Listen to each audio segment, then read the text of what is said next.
এখানে 2 দিনের ভাত। এখন এগুলো যদি আমি ভাজা করে দিই ওরা খাবে না, কারণ এখন দুপুরবেলা তো ভাত খাবে, এখন কি আর ভাত খাওয়ার সময়? তো এই জন্য এখন ওদেরকে এটা দিয়ে পিজা বানাই দিব। ভাতগুলো তো একদম ব্লেন্ড করে ফেলেছি, তবে একদম পুরাপুরি করি নাই, মানে একটু আড়া বাটা রাখছি এরকম আর কি। স্বাদ মতো একটু লবণ দিয়ে দিলাম, একটু ধনিয়ার গুঁড়ো, একটু জিরার গুঁড়ো, একটু লাল মরিচের গুঁড়ো,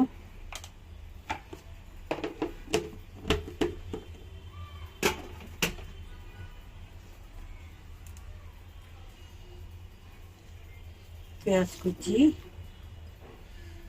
কাঁচামরিচ কুচি, ধনিয়া পাতা কুচি,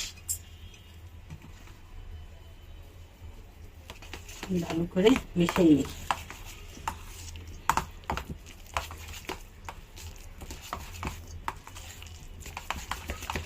কালকে আমরা চিপস বানাইছিলাম আর চিপসটা খেতে অনেক মজা হয়েছিল। এই জন্য আম্মু ভাবছে কি আজকেও কাঁঠাল দিয়ে আবার চিপস বানিয়ে ফেলবে, কিন্তু আজকে সকালে উঠেই দেখেন এই কাঁঠালটাও কিরকম নরম হয়ে গেছে আর এটাও নরম হয়ে গেছে। এত নরম কাঁঠাল দিয়ে কেক মানে চিপস বানানো যায় না, আর এটাও নরম হয়ে গেছে। তো মানে তিনোটা কাঁঠালই পেকে গেছে। এখন আমি আর আম্মু ভাবছিলাম যে আজকে চিপস বানাবো, কিন্তু ওটা আর হবে না, কারণ পাকা কাঁঠাল দিয়ে চিপস হয় না। আর এখানে আমার গাছগুলা অনেক সুন্দর হচ্ছে, বৃষ্টিতে খুব ভালো হয়েছে গাছগুলা। এই গাছগুলার কি নাম আমি জানি না, কিন্তু খুব সুন্দর হচ্ছে গাছগুলা। আর বাইরে কিন্তু বৃষ্টিও হচ্ছে হালকা হালকা, বেশি বৃষ্টি হয় না, হালকা হালকা হয়।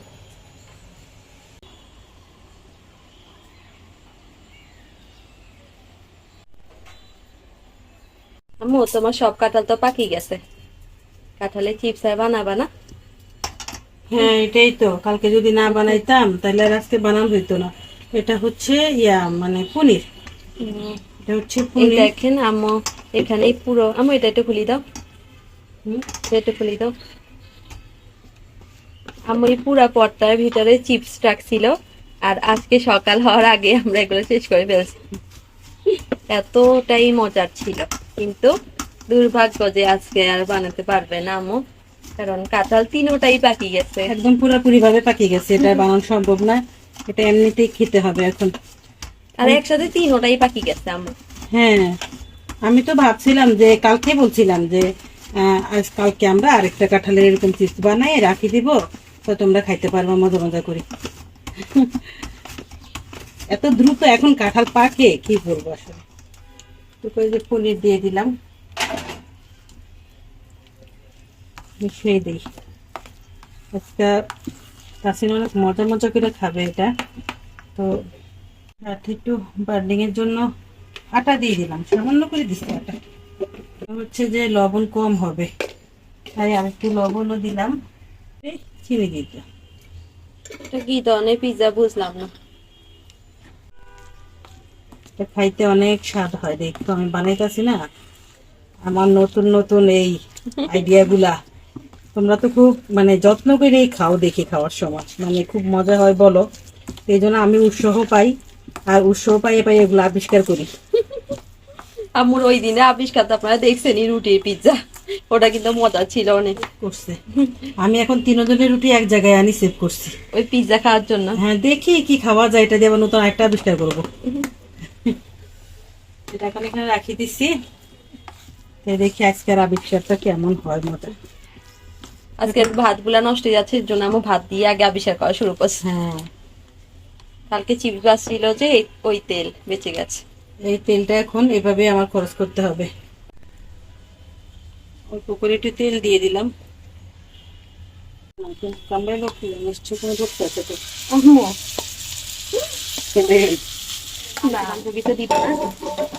আবার মাংস। আমি তো শুধু এই ভাতগুলো তুমি সবার পেটে দাও না লেগে এরকম করতেছি, না হলে এই ভাতগুলা বিকেল বেলা আমার খাইতে হইব, মানে দুপুরের ভাতের সাথে আমারে খাইতে হবে এই ভাতগুলা।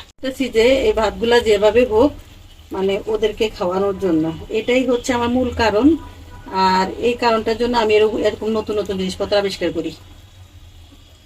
বেসিনে এত প্লেট বাসন হয়ে গেছে যে আর কিছুক্ষণ পরে মনে হয় নিচের বেসিনেও চলে যাবে এই প্লেট বাসন, যদি কেউ না ধোয় এটা। এখন মনে হচ্ছে আমাকে এগুলা ধুইতে হবে, আম্মা আমার অপেক্ষায় বসে আছে। একটা একটা করে কখন যে থুবাই যায় বলতেও পারি না, একবারে কই থেকে যে হয়। আবার আমার কাঁঠালের বিচি অনেকগুলো আছে, ওগুলাকেও মানে ওগুলার কাজও বাকি আছে না আম্মু? কত হ্যাঁ। কাজ আছে সারাদিনে। অনেকগুলা কাঁঠালের বিচি হয়ে গেছে, অনেকগুলা।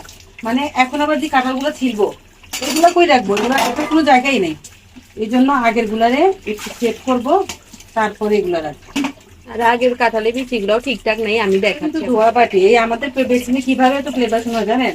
এই ধোয়া প্লেট বাসন গুলোই না মানে একটু কত খলায় রেখে দিতে পারে, এরকম রাখে না। তা না রাখতে রাখতেই মানে এরকম উঁচা হয়ে যায়।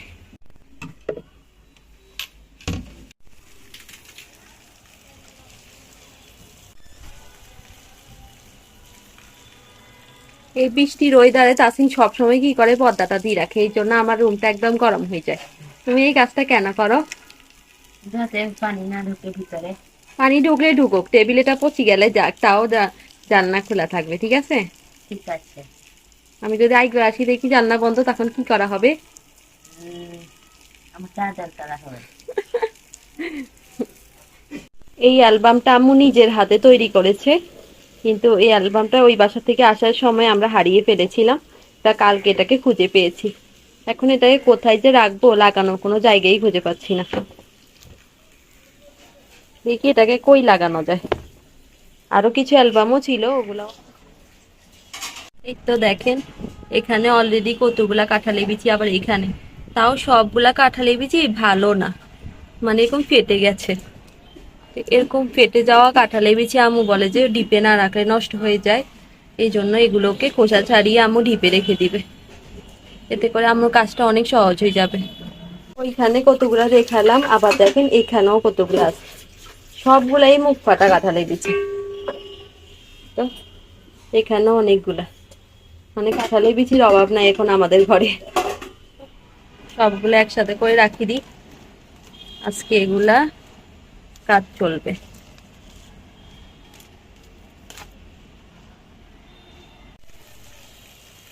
পিৎজা বানানোর পর সবচেয়ে কঠিন কাজ এই উল্টানো।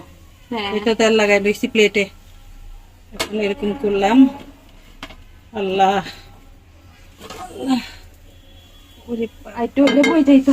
হ্যাঁ, অল্প লেগে বাইচে গেছে।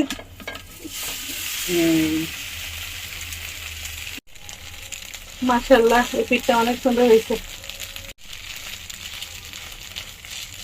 এখন আবার ডেকে রাখবো কিছুক্ষণ, তাহলেই হয়ে যাবে।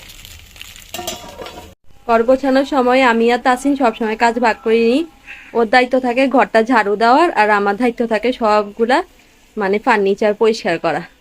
এখন আমি আমার দায়িত্ব পালন করছি, এখন তাসিনের সময়। ও এখন এটাও হয়ে যাবে, হ্যাঁ, মনে করেন হয়েই গেছে। এখনো পুরা ঘরটা ঝাড়ু দিবে, আর আমি ঘরে মানে এই রুমে ফার্নিচার গুলা সব পরিষ্কার করে ফেলছি। এই তো রেডি হয়ে গেছে আমাদের ভাতের পিজা। ভাতের পিজা রেডি। আর তাসিন কিন্তু এদিকে তাসিনের কাজ শুরু করে দিছে।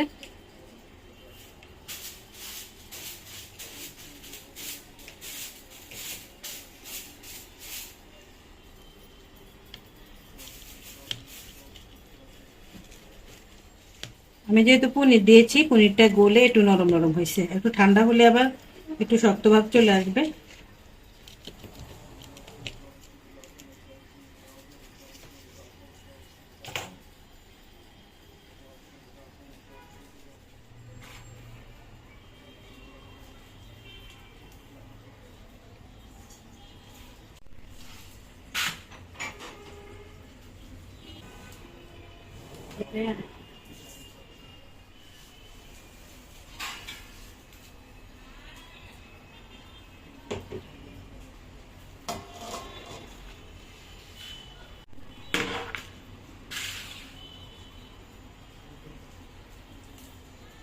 আমাদের বারিন্দার অবস্থা দেখেন, বারিন্দার অবস্থা একদম খারাপ হয়ে আছে, মনে হয় যে 3-4 দিন কেউ এখানে ঝাড়ুই দেয়নি। আসলে না, কালকেই ঝাড়ু দিয়েছিলাম।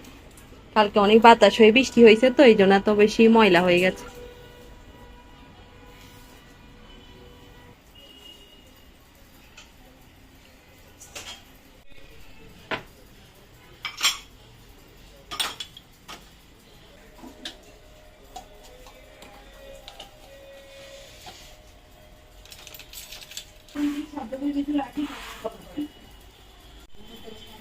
তাড়াতাড়ি করো। কাটলে বকতাছে তুমি। আপুকে তো তুই খাইছে। আপুকে বকতাছে এখানে।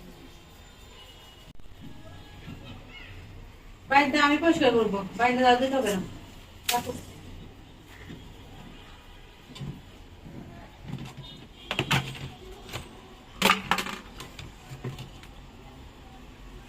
দেখেন ডাস্টবিনের উপরেও কলার খোসা গড়িয়েছে, আবার এই সাইড দিয়েও কলার খোসা। কলা না, না কি বলি, সরি, কাঁঠাল। কাঁঠালের কাঁঠালের বিচি, আর এখানেও কাঁঠালের ইয়া। কাঁঠালের জ্বালায় আমরা অতিষ্ঠ। আপনি আসো। অনেকক্ষণ কাজ করলাম, টুকটাক সব কাজ করলাম। আমরা মা ছেলে বেশি আজকে কাজ করছি, অনেক কাজ করে। আর এখন আমাদের এই যে পনির পিজা, মানে ভাতের পিজা কেটে আসছি। তো ঠান্ডা হয়ে গেছে প্রায়। মাশাআল্লাহ, দেখতে অনেক ভালো হয়েছে, আর খাইতেও কিন্তু অনেক মানে সফট হয়েছে, ভিতরটা অনেকটা সফট, মজাই হবে। গ্রানটা অনেক সুন্দর হয়েছে।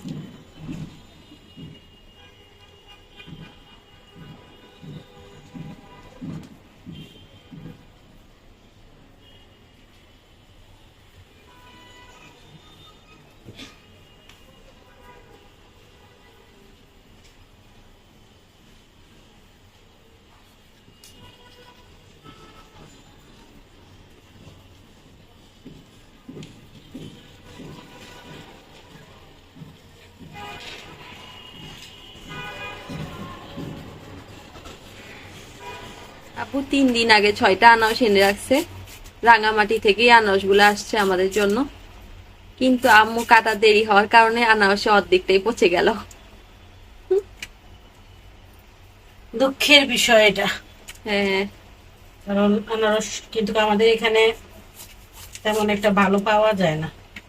কিন্তু এগুলো যেহেতু তাড়াতাড়ি এরকম হয়ে যাবে, এটা আমি কল্পনাও করতে পারি না। রাঙামাটিতে মাত্র 21 টাকা দিয়ে আনারস গুলা কিনতে পাওয়া গেছে, আর আমাদের এখানে কত দাম। আমগো একটাই পরিচয়, আমরা শহরে থাকি, এই জন্য।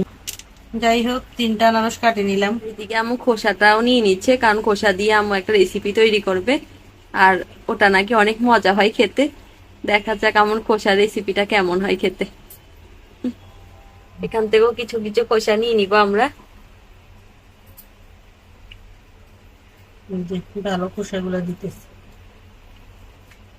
যেগুলো ভালো ওগুলাই দিতেছি। আনারসের খোসাগুলোকে সিদ্ধ বসাই দিছে, কিন্তু কালার আসতেছে না। এখন এগুলো দিয়ে দিছি, ডিজাইনটা কাটার পর এগুলো বের হয়, তো এগুলো দিয়ে দিলাম। এগুলাকেও কাজে লাগাচ্ছে আম্মু, কিছুই ফেলাবে না আজকে। এখন এগুলোকে আমি লবণ দিয়ে ভালো করে ধুবো।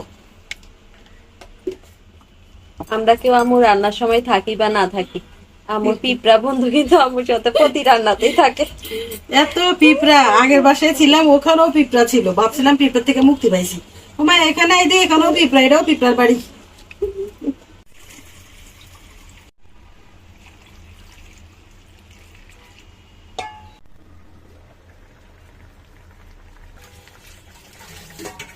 তো পানি কালার চলে আসছে, মানে আনারসের যে ফ্লেভার, ওই ফ্লেভারটা আমরা বের করার জন্য একটু ভালো করে সিদ্ধ করে নিতে হবে। হ্যাঁ,